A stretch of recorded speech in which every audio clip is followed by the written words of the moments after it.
ಲಕ್ಷ ಲಕ್ಷ ತೆರಿಗೆ ಕಟ್ಟಲು ಸಣ್ಣ ವ್ಯಾಪಾರಸ್ಥರಿಗೆ ನೋಟಿಸ್ ನೀಡಿರುವ ಹಿನ್ನೆಲೆಯಲ್ಲಿ ರಾಜ್ಯ ವರ್ತಕರು ಹಾಗೂ ವ್ಯಾಪಾರಿಗಳು ಜಿಎಸ್ಟಿ ಸಮರಕ್ಕೆ ಮುಂದಾಗಿದ್ದಾರೆ. ಇಂದು ಹಾಗೂ ನಾಳೆ ಹಾಲು ಉತ್ಪನ್ನಗಳ ಮಾರಾಟ ಬಂದ್ ಆಗಲಿದೆ. ನಾಡಿದ್ದು ಬೃಹತ್ ಹೋರಾಟಕ್ಕೆ ವ್ಯಾಪಾರಿಗಳು ಸಜ್ಜಾಗಿದ್ದಾರೆ. ಲಕ್ಷ ಲಕ್ಷ ತೆರಿಗೆ ಕಟ್ಟಲು ಸಣ್ಣ ವ್ಯಾಪಾರಸ್ಥರಿಗೆ ನೋಟಿಸ್, ಕಮರ್ಷಿಯಲ್ ಟ್ಯಾಕ್ಸ್ ನೋಟಿಸ್ ನೀಡಿರುವಂತಹ ಹಿನ್ನೆಲೆಯಲ್ಲಿ ರಾಜ್ಯ ವರ್ತಕರು ಹಾಗೂ ವ್ಯಾಪಾರಿಗಳು ಜಿಎಸ್ಟಿ ಸಮರಕ್ಕೆ ಮುಂದಾಗಿದ್ದಾರೆ. ಇಂದು ನಾಳೆ ಹಾಲು ಉತ್ಪನ್ನಗಳ ಮಾರಾಟ ಬಂದ್ ಆಗಲಿದೆ. ನಾಡಿದ್ದು ಬೃಹತ್ ಹೋರಾಟಕ್ಕೆ ವ್ಯಾಪಾರಿಗಳು ಸಜ್ಜಾಗಿದ್ದಾರೆ.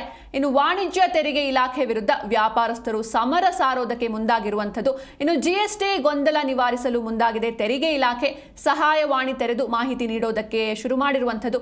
ಜೊತೆಗೆ ಎಲ್ಲ ವರ್ತಕರು ಜುಲೈ 25ಕ್ಕೆ ಫ್ರೀಡಂ ಪಾರ್ಕ್ನಲ್ಲಿ ಬೃಹತ್ ಪ್ರತಿಭಟನೆಗೆ ಮುಂದಾಗಿದ್ದಾರೆ. ಈ ನಡುವೆ ಜಿಎಸ್ಟಿ ಗೊಂದಲ ನಿವಾರಿಸೋದಕ್ಕೆ ತೆರಿಗೆ ಇಲಾಖೆ ಮುಂದಾಗಿರುವಂಥದ್ದು. ಸಾಕಷ್ಟು ಗೊಂದಲಗಳು, ಸಾಕಷ್ಟು ಅನುಮಾನಗಳು ಈ ಒಂದು ಕಮರ್ಷಿಯಲ್ ಟ್ಯಾಕ್ಸ್ ನೋಟಿಸ್ ಕುರಿತಾಗಿ ಇರುವಂಥದ್ದು. ಹೀಗಾಗಿ ಈ ಸಣ್ಣ ಪುಟ್ಟ ಬೀದಿ ಬದಿಯ ವ್ಯಾಪಾರಿಗಳು ಸಾಕಷ್ಟು ಗೊಂದಲಕ್ಕೀಡಾಗಿದ್ದಾರೆ.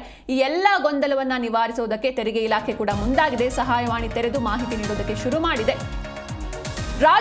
ರಾಜ್ಯದಲ್ಲಿಂದು ನಿರ್ಮಾಣ ಆಗುತ್ತೆ ಹಾಲಿಗೂ ಪರದಾಟ. ಬೆಂಗಳೂರಿಗರೇ ಎಚ್ಚರ, 2 ದಿನ ಸಿಗೋದಿಲ್ಲ ಹಾಲು.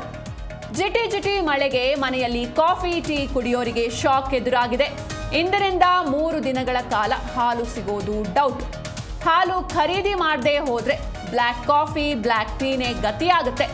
ಇಂದು ಹಾಲು ಹಾಗೂ ಹಾಲಿನ ಉತ್ಪನ್ನಗಳ ಮಾರಾಟ ಸಂಪೂರ್ಣ ಬಂದ್ ಆಗಲಿದೆ. ಲಕ್ಷ ಲಕ್ಷ ತೆರಿಗೆ ಕಟ್ಟೋದಕ್ಕೆ ಸಣ್ಣ ವ್ಯಾಪಾರಸ್ಥರಿಗೆ ನೋಟಿಸ್ ನೀಡಿರುವಂತಹ ಹಿನ್ನೆಲೆಯಲ್ಲಿ ಅಧಿಕಾರಿಗಳಿಗೆ ಬುದ್ಧಿ ಕಲಿಸೋದಕ್ಕೆ ಮುಂದಾಗಿದ್ದಾರೆ ವರ್ತಕರು. ಇಂದು ಹಾಗೂ ನಾಡಿದ್ದು ಕಪ್ಪು ಪಟ್ಟಿ ಕಟ್ಟಿಕೊಂಡು ಹೋರಾಟ ಮಾಡೋದಕ್ಕೆ ಮುಂದಾಗಿದ್ದಾರೆ. ಬೇಕರಿ, ಕಾಂಡಿಮೆಂಟ್ಸ್ ಸಣ್ಣ ವ್ಯಾಪಾರಿಗಳು ಪ್ರತಿಭಟನೆಯಲ್ಲಿ ಭಾಗಿಯಾಗಲಿದ್ದಾರೆ. ಕೇವಲ ಬೇಕರಿ ಉತ್ಪನ್ನ ಮಾತ್ರ ಮಾರಾಟಕ್ಕೆ ನಿರ್ಧರಿಸಲಾಗಿದೆ. ಜೊತೆಗೆ ಬ್ಲ್ಯಾಕ್ ಕಾಫಿ, ಬ್ಲ್ಯಾಕ್ ಟೀ ಮಾತ್ರ ಮಾರಾಟಕ್ಕೆ ನಿರ್ಧರಿಸಲಾಗಿದೆ. ಇನ್ನು ಜುಲೈ 25ರಂದು ಬೃಹತ್ ಪ್ರತಿಭಟನೆಗೆ ವರ್ತಕರು ನಿರ್ಧರಿಸಿದ್ದಾರೆ. ಇನ್ನು ಫ್ರೀಡಂ ಪಾರ್ಕ್ನಲ್ಲಿ ಸಾವಿರಾರು ಸಂಖ್ಯೆಯಲ್ಲಿ ಪ್ರತಿಭಟನೆಯಲ್ಲಿ ಭಾಗಿಯಾಗಲಿದ್ದಾರೆ ವರ್ತಕರು. ಈ ನಡುವೆ ವಾಣಿಜ್ಯ ತೆರಿಗೆ ಇಲಾಖೆ ಈ ಒಂದು ಜಿಎಸ್ಟಿ ಗೊಂದಲ ನಿವಾರಿಸುವುದಕ್ಕೆ ಕೂಡ ಮುಂದಾಗಿರುವಂಥದ್ದು. ಸಹಾಯವಾಣಿಯನ್ನು ತೆರೆದಿದೆ. ಯಾವಾಗ ಬೇಕಾದರೂ ನೀವು ಒಂದು ಟೋಲ್ ಫ್ರೀ ನಂಬರ್ಸ್ಗೆ ಕರೆ ಮಾಡುವ ಮೂಲಕ ವರ್ತಕರು, ವ್ಯಾಪಾರಸ್ಥರು ಯಾವುದೇ ರೀತಿ ತಮ್ಮಲ್ಲಿ ಯಾವುದೇ ರೀತಿಯಾದಂಥ ಗೊಂದಲ ಇದ್ದರೆ ಈ ಗೊಂದಲಗಳನ್ನು ಪ್ರಶ್ನೆ ಮೂಲಕ ಅವ್ರನ್ನ ಕೇಳಿ ಅದನ್ನು ನಿವಾರಿಸಿಕೊಳ್ಬಹುದು. ಜಿಎಸ್ಟಿ ಗೊಂದಲ ನಿವಾರಿಸೋದಕ್ಕೆ ವಾಣಿಜ್ಯ ತೆರಿಗೆ ಇಲಾಖೆ ಮುಂದಾಗಿರುವಂಥದ್ದು. ಸಹಾಯವಾಣಿ ತೆರೆದು ಮಾಹಿತಿ ನೀಡೋದಕ್ಕೆ ಮುಂದಾಗಿದೆ. ಇದರ ಜೊತೆಗೆ ಈ ಒಂದು ನೋಟಿಸ್ ವಿರುದ್ಧ ಸಮರವನ್ನ ಸಾರ್ತಿದ್ದಾರೆ ರಾಜ್ಯ ವರ್ತಕರು ಹಾಗೂ ವ್ಯಾಪಾರಿಗಳು.